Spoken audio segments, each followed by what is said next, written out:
Bangla SIR এর নামে তাণ্ডব। ২৪ দিনে ৩১ জনের মৃত্যু। প্রচলিত মিডিয়া ভয় পেয়ে খবর প্রকাশ করছে না। রাজ্য প্রশাসন বিষয়টিতে নজর রেখেছে, জানিয়েছেন তৃণমূলের রাজ্যসভার দলনেতা ডেরেক ওব্রায়েন।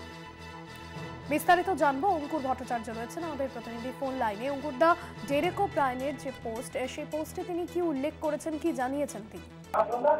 একদম প্রথম দিন থেকে অর্থাৎ ২৮শে অক্টোবর থেকে শুরু করে আজ পর্যন্ত, প্রদীপ সরকার থেকে শুরু করে আজ পর্যন্ত মোট ৩১ জনের মৃত্যু হয়েছে বলেই জানিয়েছেন তৃণমূল কংগ্রেসের রাজ্যসভার দলনেতা ডেরেক ওব্রায়েন। এবং সেক্ষেত্রে তার বক্তব্য, আজকেও আমরা দেখেছি মুখ্যমন্ত্রী মমতা বন্দ্যোপাধ্যায় একটি চিঠি লিখেছেন মুখ্য নির্বাচন কমিশনারকে।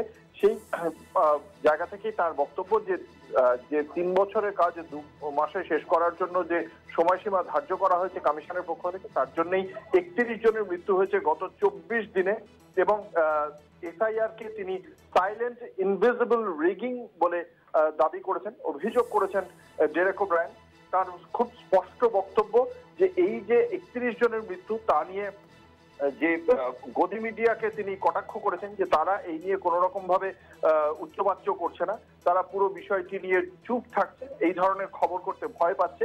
কিন্তু আজকে এই নির্বাচন কমিশনের এই খামখেয়ালি আচরণের জন্যই বহু মানুষ আতঙ্কে মারা যাচ্ছেন। সেই বিষয়টিকে মাথায় রেখে নির্বাচন কমিশনের পদক্ষেপ করা উচিত বলে মনে করে তৃণমূল কংগ্রেস, এবং সেই বক্তব্যই কার্যত উঠে এসেছে ডেরেক ওব্রায়েনের এই পোস্টে। একদমই ধন্যবাদ জানাবো অঙ্কুরদা।